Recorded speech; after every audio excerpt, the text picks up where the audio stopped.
Final Fantasy VIII finalmente foi o jogo em que ele disse ter desenhado em seu estilo de verdade. O jogo dessa vez estava sendo projetado para ter fãs pelo mundo todo, e por isso ele pôde largar o estilo mais SD, pois personagens proporcionais iriam fazer mais sucesso fora do Japão.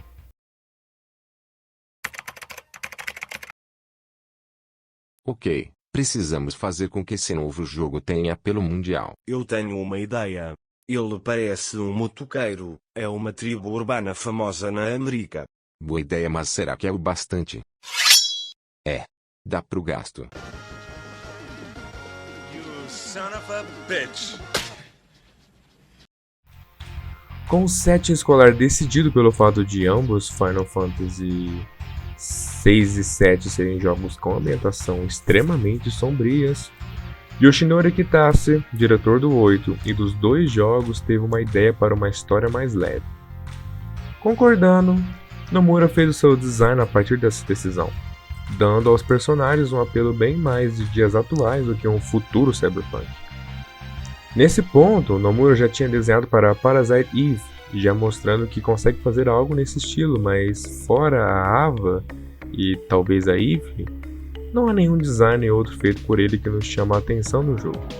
Muito provavelmente o artista estava muito limitado pela ambientação do jogo, afinal, em Parasite Eve o mundo é bem mais pé no chão e quase todo mundo é adulto, fazendo coisa de adulto numa crise, enquanto em Final Fantasy VIII não só a ambientação é mais fantástica, como a maioria dos personagens principais são jovens, e jovens vestem o que querem e se armam com o que querem também, aparentemente.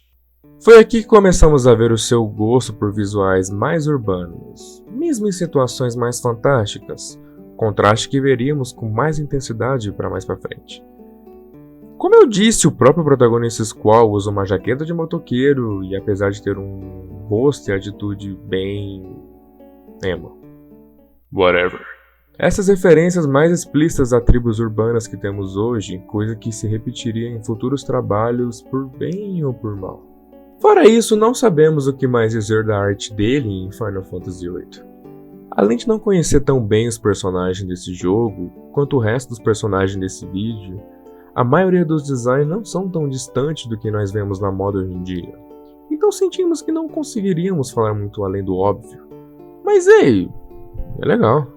É uma fase bem sólida do seu trabalho como artista na Square Enix. E ainda mostra o Nomura antes de conhecer o excesso, mesmo que já se esperasse um zíper extra aqui ou ali. Certo, o Squall já apresenta uma quantidade extra de cintos, mas no jogo a maioria deles são pretos, a mesma cor da calça dele, tornando o garoto um pouco mais extravagante, mas sem ser tão intrusivo. Ia ser bem legal se ele sempre contrabalanceasse a extravagância com um baixo contraste em relação à base do design, mas não foi esse caminho que ele quis trilhar. Cinto amarelo. Uma coisa engraçada é que o Nomura disse que queria sinalizar Squall como o protagonista de uma maneira diferente do Cloud. E por isso ele teve a sua ideia da cicatriz no rosto, mas não havia nada na história que pudesse justificar essa cicatriz, coisa que caiu no ombro do Kazushige Nojima, o escritor de cenário do jogo.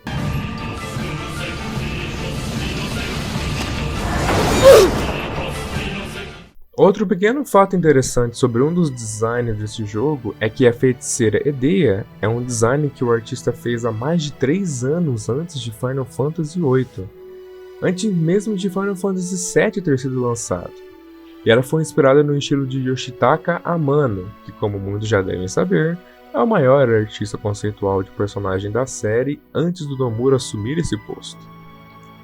Para Yoshinori Kitase, a imagem de Amano é muito poderosa na série, quase como se fosse a origem dela, então acharam que algo inspirado nela seria interessante. E realmente, após saber disso não tem como não ver influência. Uma coisa curiosa é que realmente não dá para entender como a arte evoluiu de maneira que a gente conhece hoje a partir daí, pois Final Fantasy VII e VIII são exemplos de como ele é capaz de fazer justamente o contrário do que ele faz hoje. Designs marcantes sem ser excessivo. Rinoa tem o seu suéter azul gigante, Selphie tem o seu cabelo único, a combinação entre o cabelo e a jaqueta dos quais são inconfundíveis, Seifer tem o rosto mais socado que eu já vi no gênero, entre outros. Depois de Final Fantasy VIII vem o que consideramos o seu ponto baixo como artista. Em 23 de dezembro de 2000, o mundo teve o desgosto de conhecer um dos piores jogos da Square Enix, The Bouncer. O jogo mira up sobre essa coisa aqui.